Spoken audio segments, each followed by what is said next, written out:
accosted, common, and hanged. Presbyterians were sent up north to modern-day Maine and New Hampshire, where fighting with the Abenaki was at its worst, and Anglicans, members of the Church of England, just barely tolerated. The other faith group the Puritans interacted with would be the local Nomkag tribe. The Nomkag treated the Puritans with incredible kindness, which of course was not returned to them.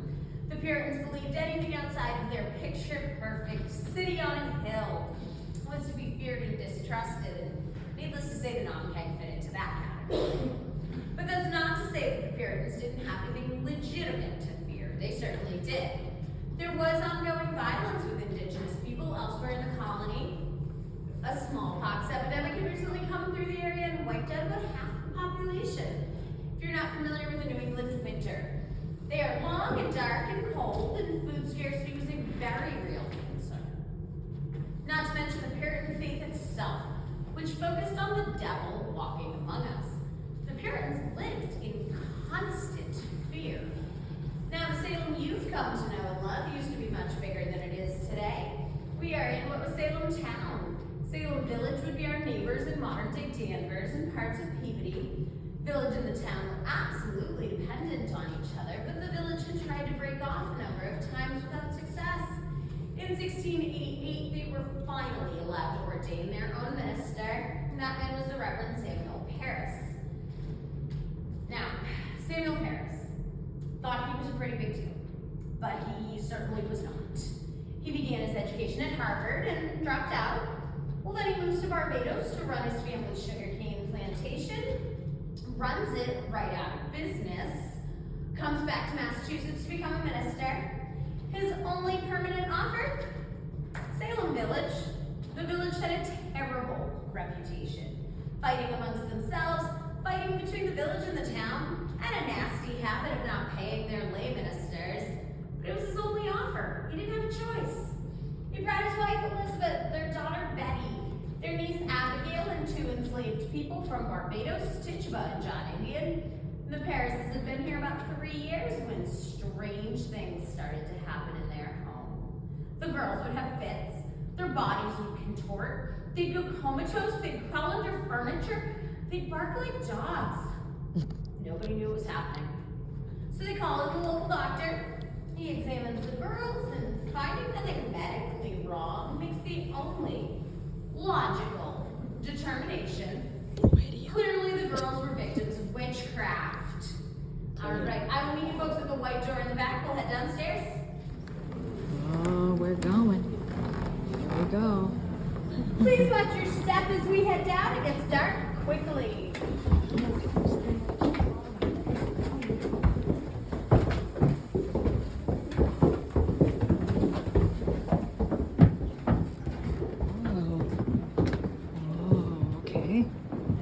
We're in the middle of the forest.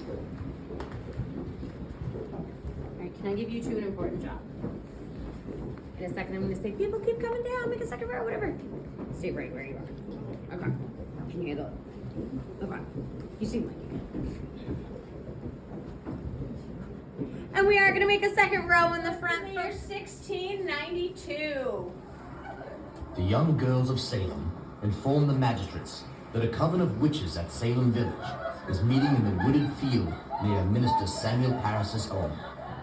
The devil led young girls there to frolic with him and to sign his book and take his oath, which would make them witches, like some of the older women who flew into the field from Salem town on broomsticks. Signing the book was tantamount to selling one's soul to the devil, the black man, or man in black who tempted them there. The girls eventually revealed was a Harvard graduate and former Salem minister of the Puritan faith named George Burroughs. Of course, this is just a tale the girls told. There were no practicing witches in Salem in 1692. As we head into the next room, you'll notice a section of the floor that's taped off. Please watch your step. There's no bad spot to stand. So please keep coming in, folks.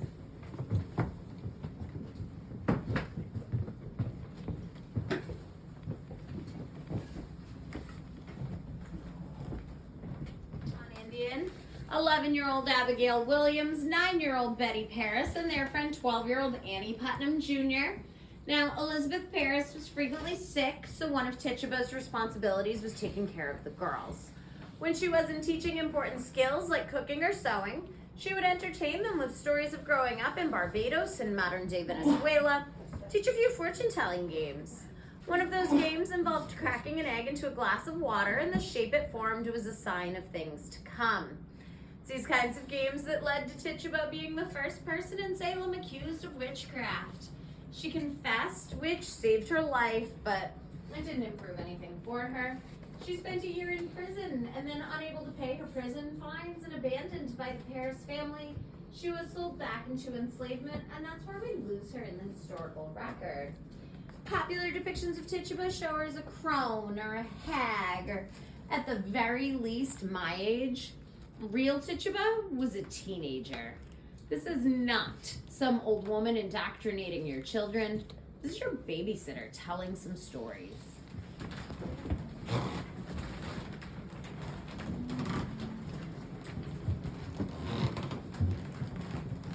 So we call it the Salem trials or the Salem hysteria because this is where the court and the executions were located.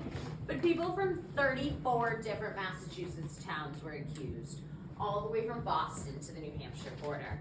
And absolutely anyone could be accused, regardless of age or social status. Dorothy Good was 4 years old.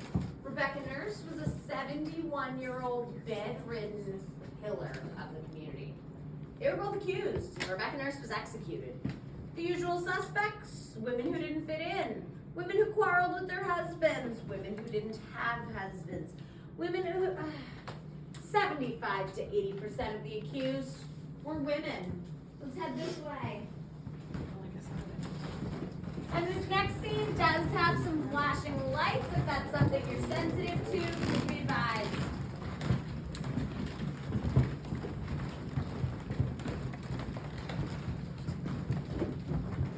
When I say people from Boston to New Hampshire were accused, I'm actually leaving out one very important person. He lived about 60 miles north of here at the time. This is the night he was arrested.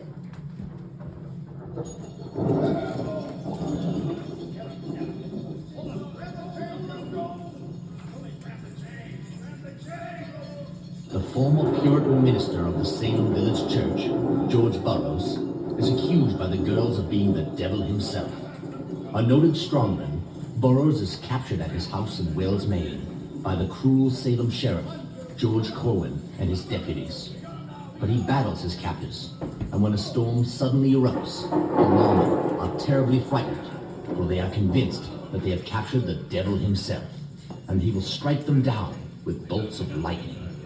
Shaking with fear, the lawmen deliver Burroughs to the Salem judges. He is found guilty of witchcraft and is condemned to hang at Gallows Hill.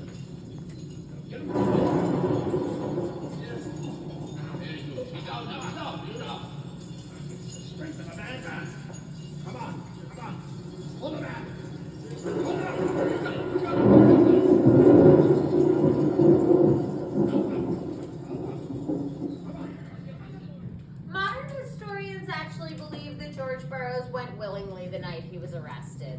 He thought there was some kind of mix-up in Salem. He'd be in town for a few days and then back home to kiss his wife, Mary. That was, however, the last time he would see his home in Wells, Maine. This hallway coming up is pretty tight, so I need a little Salem magic from you folks right now. If you are tall, I'm gonna have you make a row in the back. If you're short, you're gonna make a row up front. If you're kind of in the middle, please make a row in the middle. Come on down.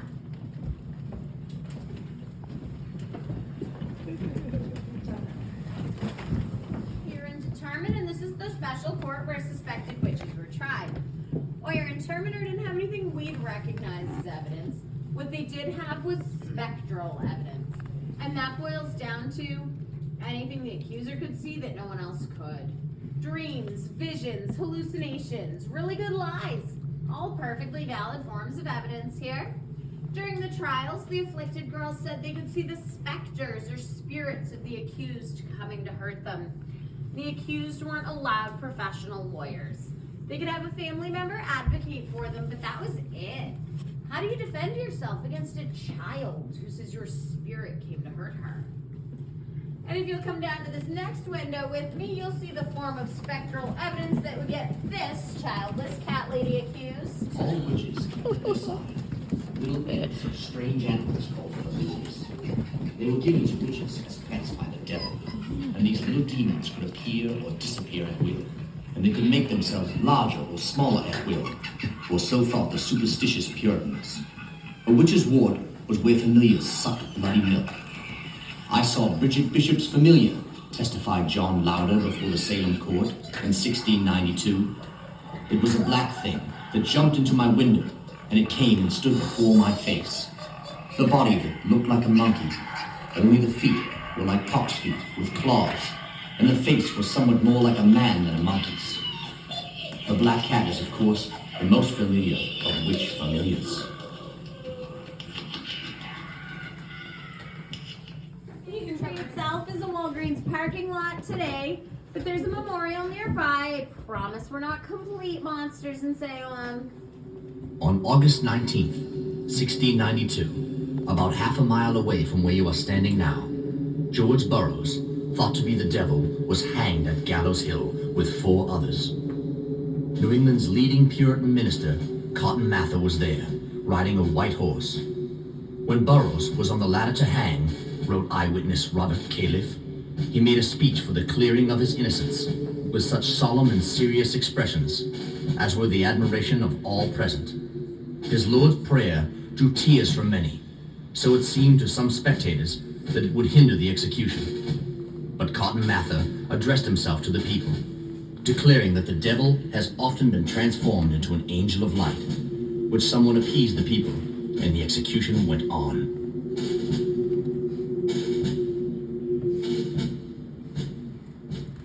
You can come right.